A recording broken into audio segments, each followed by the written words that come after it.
저는 음악 사업을 하다 보니까 계약서를 쓸 때가 많습니다. 그런데 계약서를 쓰고 그것을 읽다 보면 무서워질 때가 있습니다. 그것은 분쟁이나 재판에 관한 내용을 읽을 때 그렇습니다. 잘 지켜야 한다는 책임감이 생기겠죠. 그렇게 무거운 마음을 안고 두 사람은 도장을 찍는 겁니다. 오늘 구약 성서의 내용은 아브라함과 하나님이 계약을 체결하는 장면입니다. 하나님께서 아브라함에게 먼저 약속하셨습니다.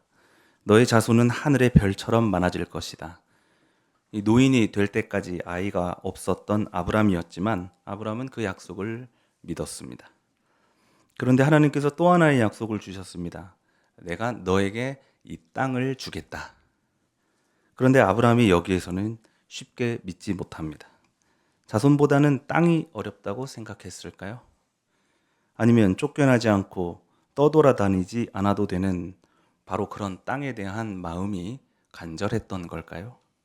아브라함은 하나님의 언약을 확실하게 하기 위해서 계약서를 쓰자고 합니다.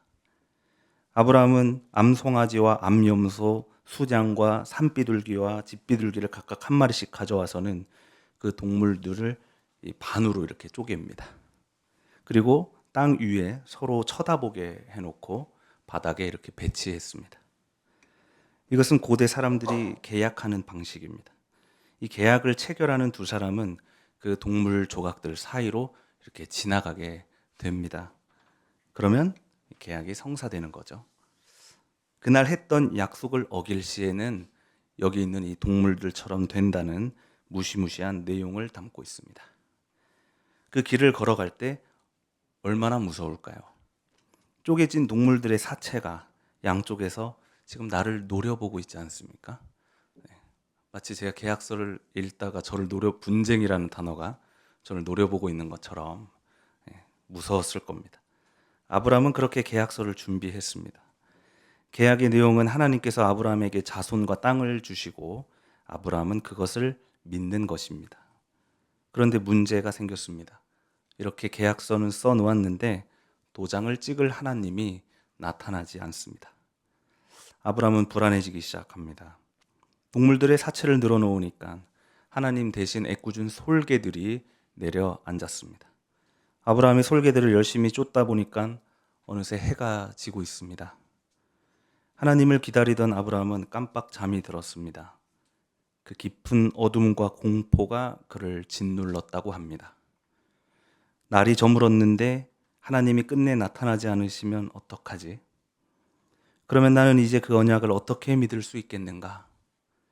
하나님이 나와 함께하지 않으시면 나는 언제나 나의 적을 피해서 망명을 다녀야 하는 것인가?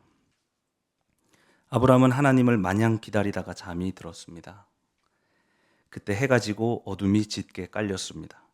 그리고 갑자기 횃불이 나타나더니 쪼개놓은 희생제물 사이로 지나갔습니다. 하나님께서 홀로 그 무서운 길을 지나가신 것입니다. 그렇게 그 계약은 성사가 되었습니다. 그러나 결과는 처참합니다. 약속대로 아브라함의 후손들은 정말 별처럼 많아졌습니다. 그러나 그들은 동물들의 사체처럼 죽임을 당하고 민족은 쪼개지고 흩어졌습니다. 약속대로 그들은 땅을 차지하게 되었습니다. 그러나 그들은 서로의 땅을 빼앗고 그 땅은 쪼개지고 갈라졌습니다. 심지어 지금까지도 그 땅 때문에 우리는 전쟁을 하고 있지 않습니까? 이제 그 계약서는 유효할까요? 예수께서는 제자들과 여러 곳을 다니시면서 가르치시고 기적을 베푸셨습니다. 주로 가난한 사람들과 장애인들, 여성들이 그와 함께 했습니다. 가는 곳마다 감동이 넘쳐 흘렀습니다. 예수의 가르침은 진리와 같이 단단했습니다. 그러나 생각보다 많은 이들이 그것이 위험하다고 생각했습니다. 왜냐하면 바로 그 가르침은 세상의 근간을 흔드는 것이었기 때문입니다. 율법을 수호하던 바리새인들에게 예수는 언제나 눈엣가시였습니다.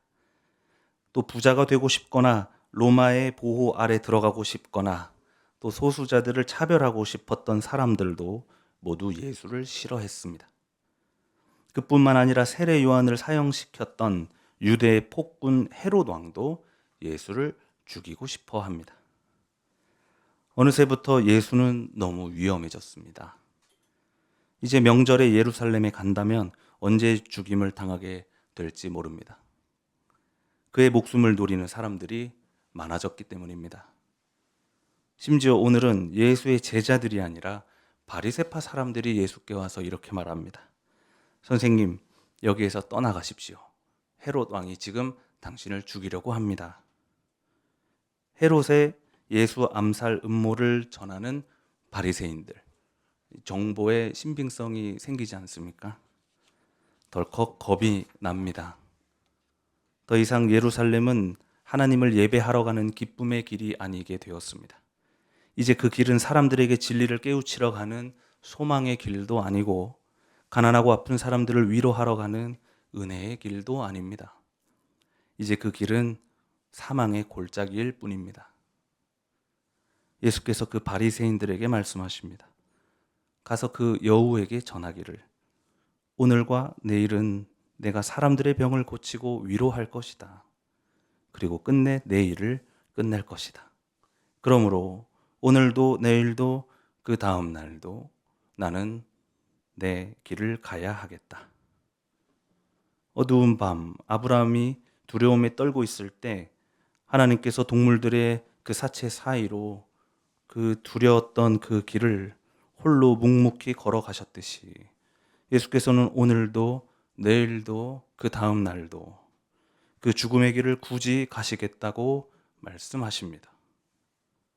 누가 뭐래도 그들의 눈물을 내가 닦아야 하겠고 누가 뭐래도 이 땅의 정의를 내가 세워야 하겠고 그것이 세상과 권력의 근간을 흔들지라도 하나님의 진리를 내가 선포해야 하겠다.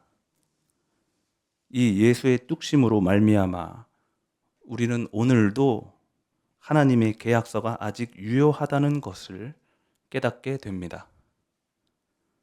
예수는 가난한 이들의 눈물을 닦아주는 일 끝에 자신의 죽음이 있다는 사실을 알고 계셨습니다. 그래서 그는 예루살렘에서 죽을 작정이었습니다. 예언자가 예루살렘이 아닌 다른 곳에서 죽을 수 없다고 생각하셨기 때문입니다. 예수께서 말씀하십니다. 예루살렘아 예루살렘아 예언자들을 죽이고 너에게 파송되는 사람들을 돌로 치는 예루살렘아 암탉이 제 새끼를 날개 아래 품듯이 내가 몇 번이나 내 자녀를 모아 품으려 하였느냐. 그러나 너희는 그것을 원하지 않았다. 보아라 너희의 집은 버림을 받을 것이다. 하나님께서는 이 계약서의 도장을 찍으신 후에 한 번도 그것을 어긴 적이 없습니다. 심지어 하나님께서는 우리 앞에서 몇 번이고 그 길을 걸어가시지 않으셨습니까? 수없이 그 언약과 계약을 보증하시고 증명하셨습니다. 그러나 인간들은 어떠합니까? 한 번이라도 믿은 적이 있습니까?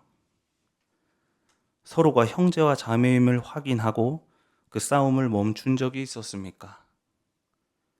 서로를 죽이는 일을 그만두고 서로의 땅을 빼앗는 일을 그만두었던 적은 있었습니까?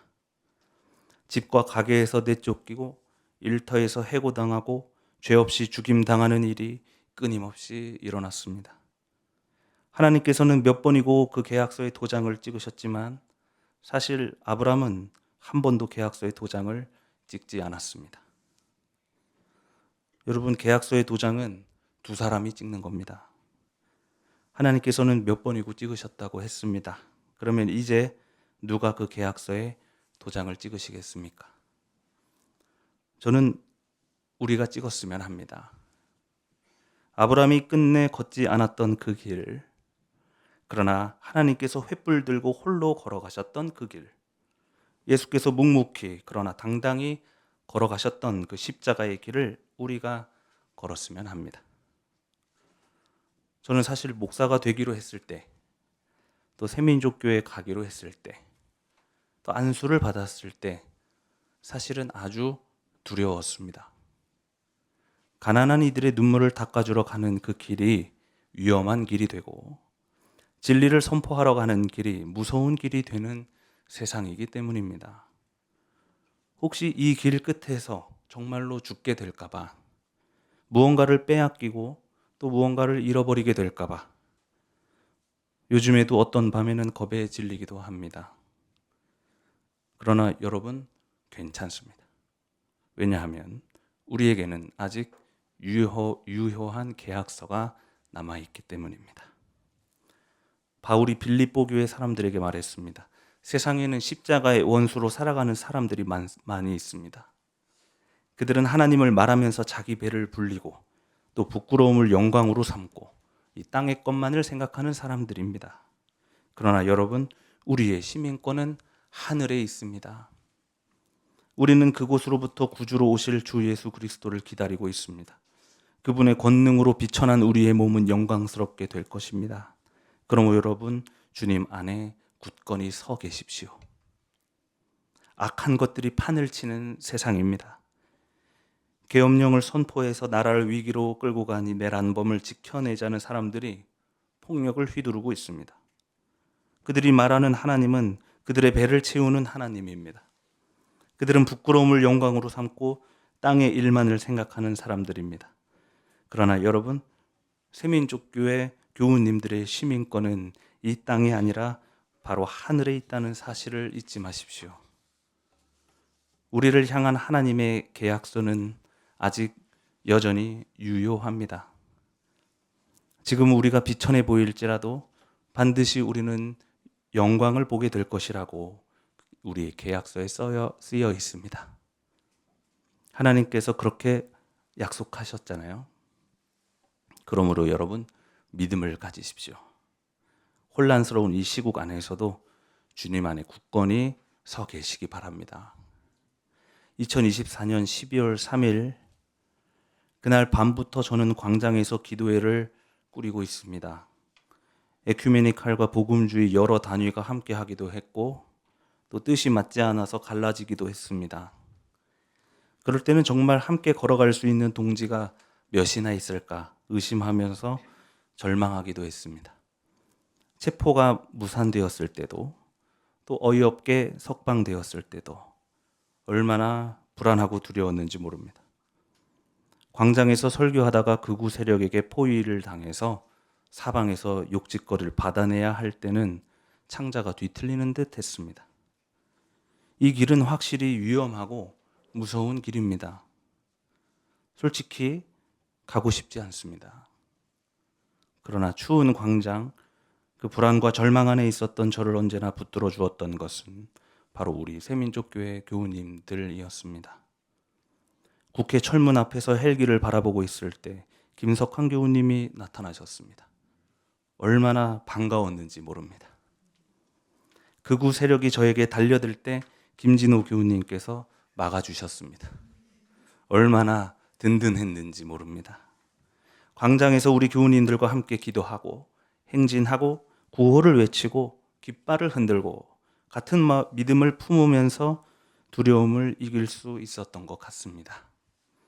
사랑하는 교우 여러분, 오늘은 사순절 두 번째 주일입니다. 여러분은 지금 어떤 길을 걷고 계십니까? 예수 그리스도께서는 죽음의 위협 앞에 섰지만 오늘도 내일도 다음 날도 내가 가야 할 길을 가야 하겠다고 말씀하셨습니다. 주님께서 우리와 함께 하십니다. 용감한 우리 또한 예수를 따라서 그 길을 함께 걷게 되기를 주님의 이름으로 축원합니다. 오늘 주신 말씀 다 함께 묵상합시다.